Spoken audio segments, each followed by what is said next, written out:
Hi, Prithviraj. Thank you for joining us before the release of Kuruthi. Hi, no problems at all. How are you, Suresh? I'm good. I loved the trailer of Kuruthi for many reasons. These days, at least in Hindi films, the trailer gives out the plot, the story, the twists, everything. They're like over 3 minutes long. Yeah, But yeah, Kuruthi was like I think under 2 minutes, and it just gave enough for yeah, the audience to get hooked to yeah. the film, and curious about the film, and wonder what the film is all about, and wanting to know more, which is what a trailer should actually do. Are you particular about what goes out as a trailer in the films that you act in or that you produce?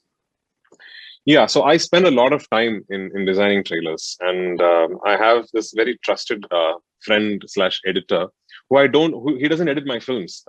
So I make the film, and once the entire film is complete, once the post production is well into its final stage, which is when I call my friend, he's an editor, Don Max, and I show him the film, and I say nothing. I don't send him a script. I don't tell the story. I show him the film, and then I tell him, now cut a trailer. You know, so it is usually the trailers for my films happen from the perspective of somebody who is not attached to the film at all. So he comes to me with a cut, and then I sit on it, and then I work on it, and work on it, and work on it. Having said that, the trailer that Don Max did cut for Kuruthi, uh, my partner's Amazon Prime Video rightfully thought gave away too much of the film. So then it was really tough. When you see Kuruthi, eventually you will know it is quite tough to cut a trailer from Kuruthi without giving away any of the pivot points in the plot. It did take some time, but it is pretty much only, telling you the color palette, the tempo, the actors, and all that about the film. Without going into any plot point that might tell you, oh, this is where the film is headed. So I'm glad that design or that thought process behind the trailer cut worked. But in effect, the vibe that the trailer gives you is pretty much the vibe that the film will also give you. It is a 2 hour long, fast paced, socio-political thriller with action and drama and everything. So yeah, that is what it is. Okay. Prithvi, tell me, what do you look out for when you pick a film as a producer? The last time we spoke, it was during Cold Case, and you had said that you wanted to produce Cold Case, but it was already taken up. So when do you know while reading the script that, yes, I want to put on my producer's hat for this? Yeah. So with the problem with me is because I have there's this filmmaker bug in me. Every time I read a script, I see a film. I see the kind of film that I think the script will become, and my yes/no is based on the film that I see. Many times, the film that eventually gets made is not the film I've seen. Some really fortunate times, the film that eventually gets made is much better than the film that I saw. And sometimes, like Kuruthi, it is pretty much exactly the film I saw. So that is a part of your judgment that really does not have a foolproof method. But that is the process. I say yes to wanting to produce a film or to wanting to act in a film, depending on the film that I've seen after reading a script. With Prithviraj Productions, Supriya and I, we are quite particular that the content that we bankroll, should stand out for content.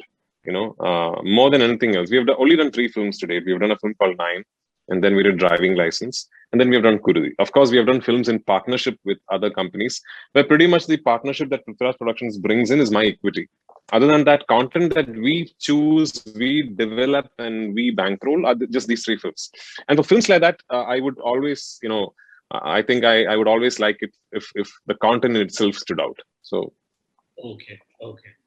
Now, from what I could make out from the trailer, the film is about a hunter and the hunted, and you play the hunter. Oh, really? You made that out? Okay. And Roshan is the hunted.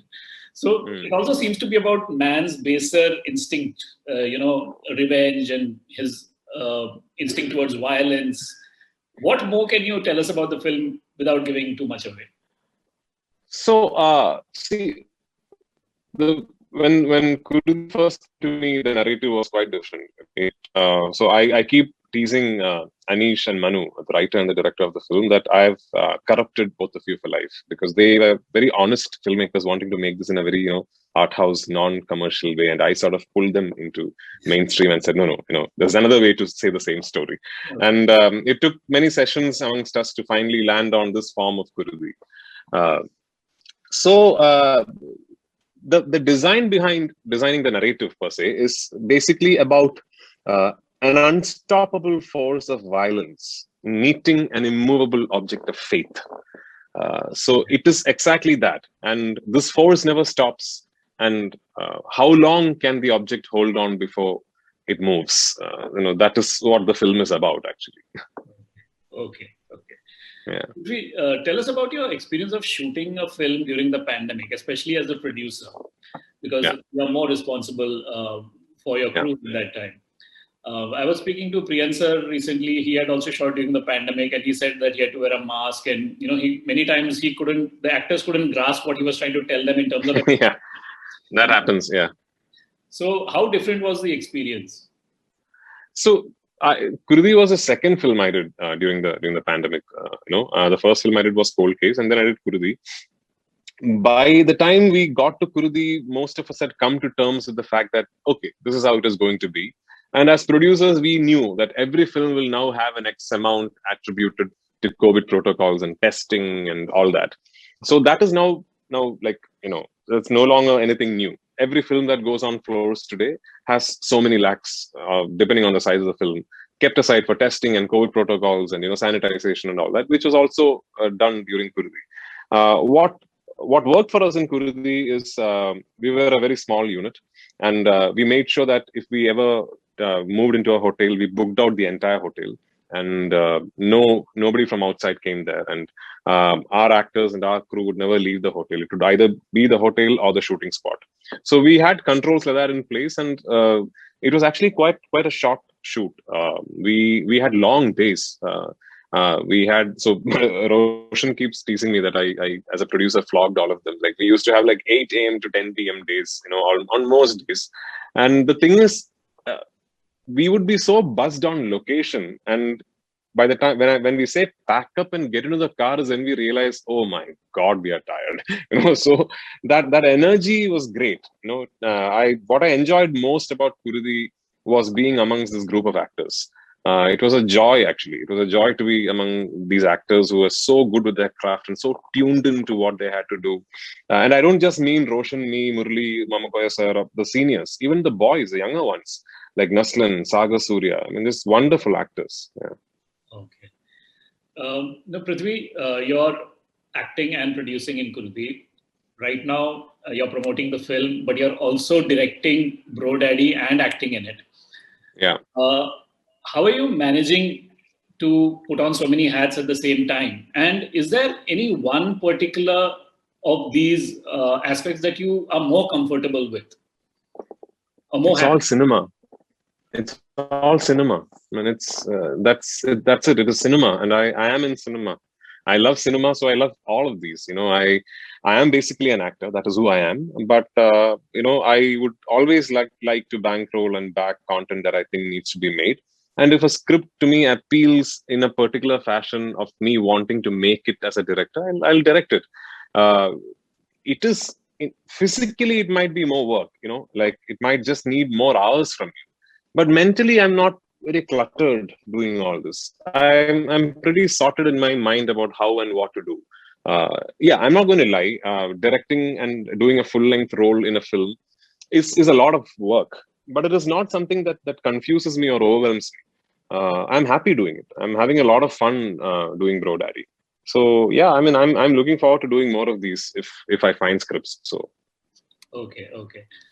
I was speaking to Revati ma'am recently, and she was saying that, I was asking her whether while she's acting, does she also have her antenna on as a director, saying that, oh, if I were directing this, I would have probably taken the shot from here. Yeah. But she said that no, she's totally an actress first, and she doesn't want to worry about direction when she's an actress. So, that's what she does. What about you? Do you sort of have a director's antenna on while you're acting?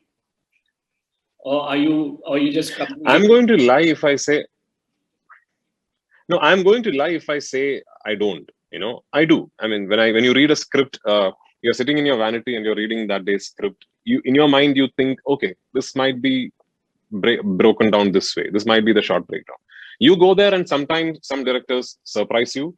Sometimes some directors disappoint you. Sometimes some directors, they're aligned with your vision so perfectly. But as an actor, you don't have a choice. You just have to completely trust the director's process. You cannot be in a tussle between what you want to do and what you are doing. You have to believe that what you are doing is what you really want to do. So as an actor, I think that is the most important thing, that it is okay to be thinking as a filmmaker when you're acting, but it is never okay to be not trusting the filmmaker you're acting for. So I've made that a point, even if I think that the process in place is wrong, or what is happening, in front of me in terms of a filmmaking language is not working. I myself, it may or may not be working, to trust this, to submit myself to this. And I believe I am a director's actor. I mean, I enjoy being directed. I enjoy being told this is how I would like you to do this scene. So yeah, and then when I direct, that's exactly how I am. I'm not somebody who just tells my actors you can do what you want. I have very specific briefs for each actor in place. So that's how I like cinema to be. Okay, okay. Now, Kurdi is also an Onam release. Yeah. What does Onam mean for you? Do you usually spend it at home with your family? Yeah, so every Onam is usually at home with family. I think it is for all Malayalis. I mean, it is about, and Onam is so closely associated with cinema for us. It is, Onam releases, Onam, that thing about morning breakfast, and then that Onam Sadhya, and then that big cinema in the theater halls. That is so much, that is what Onam is for us, for Malayalis. Unfortunately, this time around, the theater hall part of it is not going to happen. But fortunately for us, Amazon Prime Video is bringing the theaters to our homes, and I couldn't be happier that this year's Onam release for Malayalis is going to be Kurudi. It is such a watching a new movie during Onam is so much nostalgia. It is so much about childhood. So I hope this Onam Malayalis in Kerala and across the world, and for that matter, movie lovers across the world, tune into Amazon Prime Video and watch Kurudi. Yeah. Right. I was talking to Roshan earlier in the day, and he was telling me about his childhood memories of Onam was mostly about waiting for the big film which used to be telecast in one of the channels and fighting with his cousins over which film would win, which one they could watch. There was only one television. Do you have a memory of a really good Onam release that you saw when you were younger, which stayed with you? A Mammootty So movie. many, yeah. It has to be one of them, obviously. So many huge films. I don't know if I'm remembering right, and they were an Onam release. But like I said, Onam is so closely associated with that theater visit. It's like that Sadhya, that morning, that Attapookalam, and then afternoon the Sadhya, and then that either the matinee or the first show, the 6 p.m. show, is that family going to theaters, and it might also be your family friends also joining you. So that theater visit was such a thing for Onam, and it's unfortunate that it is not going to happen this year. But yeah, we make do with what we have, and we have Amazon Prime Video. So yeah. Right. Prithviraj, my last question to you is, both Kurudi and Cold Case were supposed to release in theaters, but Yes. because of the pandemic, the industry is doing what it can and improvising as they go along.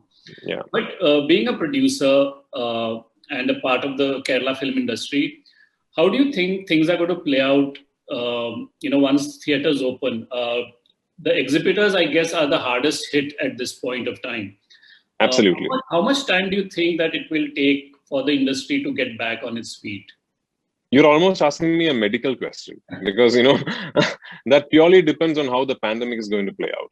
Obviously, since till the time when we know that it is now safe for families to go and sit in movie theaters and watch cinema, none of us are going to be confident enough to come in front of a camera and say, hey, my film is releasing this weekend, so come with your families, with your children, to movie theaters and watch my film. None of us are going to be confident enough to say that till a time when we know that now it is under control.